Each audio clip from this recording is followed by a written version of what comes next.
Radio. Les Français parlent au français. Je n'aime pas la blanquette de veau. Je n'aime pas la blanquette de veau. Sud Radio Berkov dans tous ses états. Et on ne change pas les bonnes habitudes d'une équipe qui gagne. Je parle évidemment de l'équipe gouvernementale. Elisabeth Borne, attention, Born to be Alive va dégainer le 49-3 pour la 13e, 14e fois. On en parle tout de suite avec Philippe Fabry.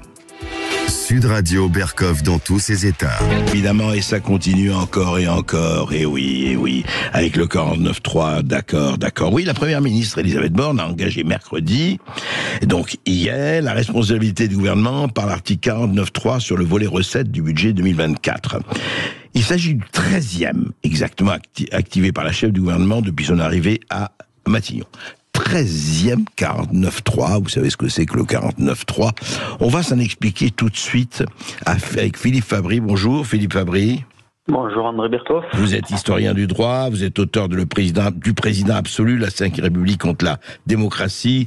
On vous avait reçu à plusieurs reprises à ce propos.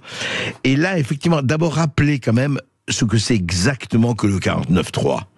Alors, le 49.3, c'est un article de la Constitution. En fait, c'est pas un article, c'est un alinéa dans l'article 49, le troisième alinéa, oui. On dit 49.3, mais c'est pas un tiré, qui permet au gouvernement de faire, ou plutôt de n'avoir pas à faire voter un texte par le Parlement en engageant sa responsabilité. C'est-à-dire qu'en fait, tout simplement, le gouvernement dit: voilà, j'engage ma responsabilité sur ce texte. Ça veut dire que si vous ne votez pas de motion de censure contre moi, pour faire dégager le gouvernement, donc, eh bien, le texte entrera en vigueur. Il passe. C'est comme ça que ça fonctionne. Voilà, il passe. Alors, écoutez, Philippe, écoutez, auditeur résistant de Sud Radio, écoutez ce que disait Elisabeth Borne. Aussi, sur le fondement de l'article 49, alinéa 3 de la Constitution, j'engage la responsabilité de mon gouvernement sur la première partie du projet de loi de finances pour 2024. Je vous remercie. Eh bien, nous aussi, nous la remercions, Elisabeth Borne, nous la remercions. Philippe Fabry, au fond, vous venez très bien de définir la chose, c'est clair, c'est-à-dire que s'il n'y a pas de motion de censure qui demande une majorité de députés ou pas. Alors oui, la motion de censure, ça demande une majorité simple, mais une majorité des députés qui est extrêmement difficile à réunir, y compris quand on a un Parlement éclaté comme on a depuis un an. Même si, sur l'affaire des retraites, on a été le plus proche de la motion de censure qu'on n'a jamais été, depuis la seule qui a été votée sous la Cinquième République, qui était en 1962. Oui, vous voulez dire qu'en fait, c'était la question que j'allais vous poser. La dernière motion de censure qui a été adoptée par le Parlement français, c'est depuis, vous dites, 1962 ? 1962, c'était la motion de censure qui visait en fait à s'opposer à la forme de coup d'État institutionnel qu'avait fait le général de Gaulle en tentant de faire un référendum constitutionnel avec un article qui n'y autorisait pas, ce que le président du Sénat de l'époque, Gaston Monnerville, avait qualifié de forfaiture, mais ce qui n'a pas empêché le Conseil constitutionnel de considérer qu'il y avait ça allait. Mais en fait, Philippe Fabry, alors justement, parce que je dirais l'historien que vous êtes, est-ce que franchement, depuis quelques années, même peut-être avant Macron, mais disons oui, parce que ça a été utilisé bien avant, est-ce qu'au fond, dans ce régime dans lequel on est, dans ce régime de présidence absolue, c'est votre propre titre de votre livre, est-ce qu'au fond, et ce n'est pas l'exécutif qui gouverne par le 49.3, même s'il ne l'utilise pas tout le temps, l'exécutif est seul face au législatif qui est, allez, on va pas dire impuissant, on veut pas être méchant, mais enfin, ça passe et ça ne casse pas. Alors, c'est exactement ça, et en fait, le problème est même encore plus profond, parce que dans un régime parlementaire, ça ne poserait pas de problème que le gouvernement engage sa responsabilité devant le Parlement, parce que c'est ce que fait continuellement tout gouvernement, puisque dans un régime parlementaire, le gouvernement est l'émanation de la majorité au Parlement. Donc c'est normal qu'il puisse se mettre en jeu. Le problème dans le système, et c'était encore le cas à l'époque où, vous en savez, on en a parlé beaucoup à l'époque de l'affaire des retraites, sous le gouvernement Rocard, il y avait eu énormément de 49.3, mais à l'époque, Michel Rocard était une vraie personnalité différente du président de la République. On sait qu'ils avaient des rivalités de personnes tous les deux. Et donc, c'était un chef de gouvernement et c'était bien Michel Rocard qui engageait sa responsabilité.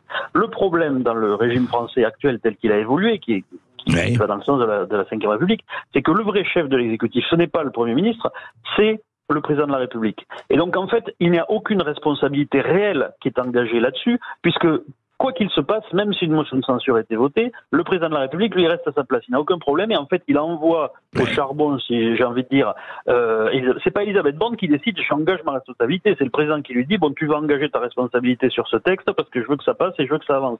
C'est comme ça que ça se passe. C'est pour ça que c'est un gros problème. Dans un régime parlementaire, il pourrait y avoir un 49-3, ça resterait un régime équilibré parce que le Parlement a son pouvoir. Là, le fait que le président restera, ça efface tout effet. Oui, mais attendez, ça c'est la constitution de la 5e République. C'est-à-dire que si un gouvernement est renversé, le président n'est pas renversé. Voilà, le président n'est pas renversé, mais le problème c'est que dans la Constitution de la Ve République, le président de la République a tellement de pouvoir dans les régimes voisins, j'ai envie de dire, où il y a aussi un chef de l'État, ce n'est pas le chef de l'État qui est à la tête du gouvernement. La reine d'Angleterre ou le président de la République italienne ou le président de la République allemande n'ont pratiquement aucun pouvoir. Le problème c'est qu'en France, le chef de l'État est devenu le vrai chef du gouvernement, c'est lui qui préside le Conseil des ministres notamment, et donc c'est lui le vrai chef de l'exécutif. Il y a un déséquilibre majeur là. Mais alors, justement, Philippe Fabry, c'est intéressant, creusons un peu cela.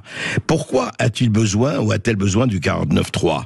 Après tout, puisque elle peut très bien, mettons qu'elle ne l'obtienne pas, qu'il y a une majorité contre. Elle part, Macron est toujours président, il nomme un autre ministre, un autre chef du gouvernement. Est-ce que ça change les choses ? Alors ça changerait pas grand-chose puisque on arrive justement à la limite du raisonnement, c'est que vraisemblablement que le problème c'est que il y a en fait dans la structure du gouvernement, en raison de ce que je viens d'expliquer, on est arrivé à un point, si vous voulez, où pour gouverner le pays, le président de la République n'a même plus besoin d'avoir une majorité au Parlement. Tout ce qu'il lui faut, c'est qu'il n'ait pas de majorité contre lui au Parlement. C'est-à-dire que ces 49.3 ne puissent pas se trouver face à une motion de censure. Qu'il ne soit pas renversé lui, enfin qu'il ne soit pas censuré lui-même, quoi, c'est ça. Voilà, mais il ne peut pas l'être. Il ne peut pas l'être. Alors lui, il peut pas l'être, et puis au pire, si un de ses gouvernements tombe, il en refait un, et si le suivant, il peut par 49, il suffit qu'il n'y ait pas de majorité contre lui. Et on a vu, à l'époque de la réforme des retraites qui a beaucoup polarisé, que même sur une motion de censure, dans un cas comme ça, même si l'extrême gauche et l'extrême droite votaient ensemble, avec une partie du centre, c'est très difficile d'arriver à cette majorité, parce qu'il y a toujours quelques députés du centre qui refuseront de faire tomber le gouvernement.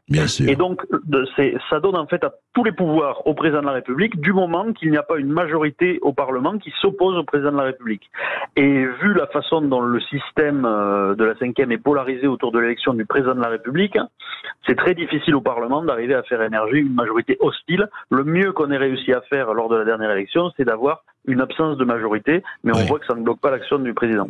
Ça, on le voit très très fort. Mais en fait, ça veut dire, franchement, Philippe Fabry, à quoi sert... Parce que, à quoi sert le Parlement aujourd'hui ? Puisque vous dites vous-même, et vous n'êtes pas le seul, et on le voit, que le Parlement ne peut pratiquement rien changer. Donc, il n'y a plus de séparation des pouvoirs. Enfin, il y a plus, il y a, sur le papier. Mais ce pouvoir législatif, qu'est-ce qu'il peut faire ? Alors, le Parlement ne sert plus que d'alibi démocratique au président de la République pour ne pas dire qu'on est dans une espèce de dictature élective. C'est ça la réalité du régime aujourd'hui. Et cela, c'est ça moi qui me marque particulièrement, c'est que les dernières élections législatives qui ont donné cette absence de majorité, tous les sondages ont montré que les Français étaient contents de cette composition où il n'y avait pas de majorité. Justement, ce qui semblait indiquer que les Français avaient une volonté de revoir du débat au Parlement, de revoir le Parlement porter son rôle. Et c'est juste à ce moment-là que le régime se crispe et qu'on va encore plus dans du présidentialisme. Donc c'est vraiment à contre-temps en plus de ce que voudrait l'opinion, et c'est une dérive autoritaire du régime, je pense qu'on peut le dire comme ça. D'ailleurs, il y a de plus en plus d'observateurs qui parlent d'un illibéralisme d'Emmanuel Macron. Je ne sais pas si le terme est bien choisi, mais ça oui, on parle de démocratie illibérale, effectivement. Et mais enfin, vous savez, c'est pas nouveau. Rappelez-vous que les polémiques, enfin, rappelez-vous, nous étions jeunes, vous n'étiez peut-être pas nés, sur le pouvoir personnel du général de Gaulle. Hein. Rappelez-vous Mitterrand qui disait est-ce le Duce, est-ce un dictateur, le coup d'État permanent, etc. Enfin, c'est une polémique ancienne depuis effectivement la 5e République.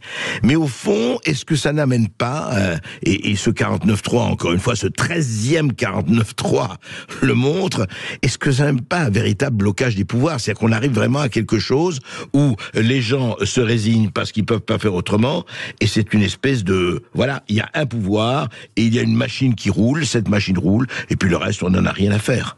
disent les... Voilà. Alors en fait, le truc, c'est que c'est même pas un blocage du pouvoir, puisque le pouvoir arrive à faire passer tout ce qu'il veut. C'est plutôt que le pouvoir n'a pas tellement de limites et qu'il n'a plus de limites démocratiques. C'est ça qui est inquiétant, parce que la Constitution de la Ve République, et c'est ce que tous ces défendeurs disent, c'est qu'en gros, c'est une Constitution qui permet d'avancer, qui permet toujours d'avancer, qui permet d'éviter les blocages.